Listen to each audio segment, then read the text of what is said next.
So I was making these shirt extenders for my daughter. She's 11, and I thought I would just share how I made them real quick. There's no pattern. They're super easy. She asked for these because she wants to wear them with leggings. So they really just come up like a skirt, and if you use the shirt tail, you don't have to hem it. You just make a casing for the elastic, and you're all good to go. So this is the first one I made. We went to the thrift store and we got some men's shirts. These are cotton shirts. We washed them, of course.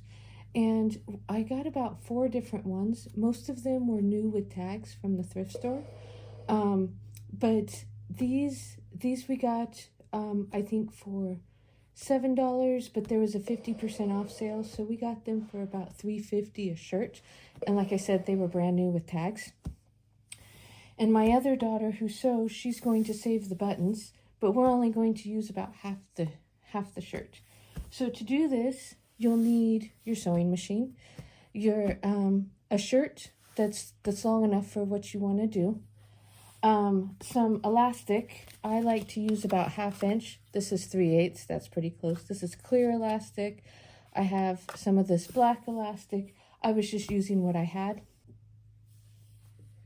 You'll need the elastic, your rotary cutter, and a long ruler in order to cut it even enough. And if you're not making it for yourself, you'll need the person you're making it for. So what we found is, ooh, this has a spot on it, so I'll have to get that off. Probably needs to be washed again. But in any event, we found that cutting it right under this 3rd button gives us the length that we want. And remember, however you do this, so what I did was I had her try on the whole shirt so I could see where it fell. And then because she's growing so fast, I did make it a little longer, but I cut it directly under the 3rd button. And then I have space to fold over for the casing. So we'll just cut this here and then we'll give it a quick press. Now when you're cutting, you do want to make sure that your ends are lining up so that you get an even cut when you're cutting. Also, on the purple one I made, I did not sew this closed, but I think I will sew that closed in the future. So the rest of this we won't need. You can save it for a quilt. You could save the buttons for a different project, whatever you would like. So our shirts were cotton, so that'll work. And then what we're going to do is, if you have a serger, you could serge all around this, or you can fold it down about 1/4 inch so that it doesn't fray. You sew all the way around that.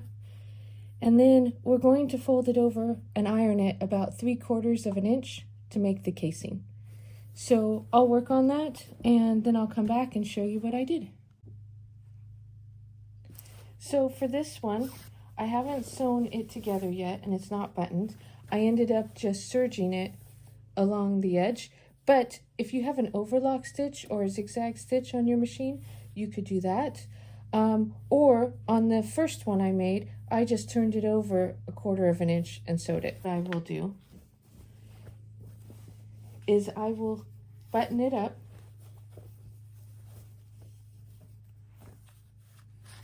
so it stays together.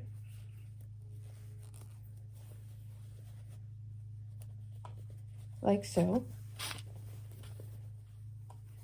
And then I'm going to sew it here at the top of the buttons and at the bottom of the buttons so it stays. And after I do that, I will sew the casing for the elastic. So I'll do that and then I'll be back. Okay, so we got this serged on top. We sewed this together here so it will stay. I just put some stitches in right under the serging, and we sewed the end together so it's not flapping open. So now what I'm going to do is I'm going to turn this down just about 1/2 inch, or I'm sorry, 3/4 of an inch, because our elastic's 1/2 inch and I want to have some room. I will iron that down, and then I will sew it down, and then we can put our elastic in. I'm going to leave the opening here on the side for me to put in my elastic, because then there won't be any bulk at the front. Although you could put it at the front if you wanted, because the whole point of this is you're going to have your shirt or sweatshirt over the front and no one will see this. So I'll come back and show you my casing. Okay, so I went and set up my sewing table and I folded it down about 1/2 inch and I clipped it. And so now that it's all even and I'm happy with how it is, the front to the back, I'm going to iron this down so that makes it easier when I sew my casing. So I got this all ironed down, and I'm going to pick this side where the seam is. This is the button placket right here. But I'm not going to start there. I'm going to start at this side. I'm going to sew it down, but I'm going to leave this part open. So I'll start here, back stitch, go all the way around and stop here and back stitch so that this is open. And then we'll put the elastic in. So I sewed the casing, and you can see I left a gap here on this side so that it's open. So now what I'm going to do is I'm going to take my elastic that I cut to Clara's waist, plus about 1/2 inch for the overlap. And I'm going to take 2 safety pins. These are quilter safety pins, so they have a little bend in them. You don't have to use those. That's just what I had. You can use whatever safety pins you have. And I'm going to put a safety pin in each end, just like that.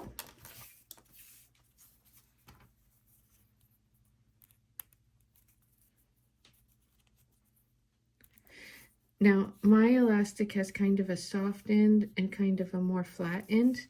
And for this project, it doesn't really matter which side you use. You just want to keep it straight. And the fact that this has kind of a fuzzy side helps with that. So I'm going to make sure that the fuzzy side is against her waist, but you can do it however you want. And so what you do is you go back to this gap that we left, right? And we take 1 safety pin while it's connected to the elastic, and we're going to hook it just a little bit to the end of our opening. And then we're going to use the other safety pin to put that in our casing and feed it through all the way around. And after I've done that, I'll show you how I join it together. Okay, so I've gotten it all pulled through. I have the 2 safety pins here. I'm going to kind of loop them together.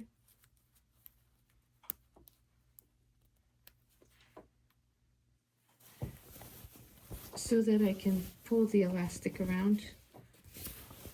And basically that just means pulling this so the elastic's in there even. And so now we have our 2 safety pins again. We're going to unhook it, but you have to be careful depending on how tightly you made this. So this is just for my 11-year-old. She grows like 1/2 inch a month. And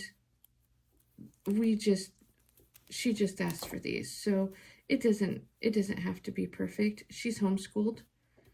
So it's not a big deal for us.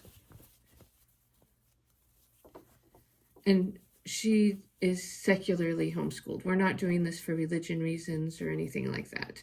It was purely for her comfort when she wears leggings.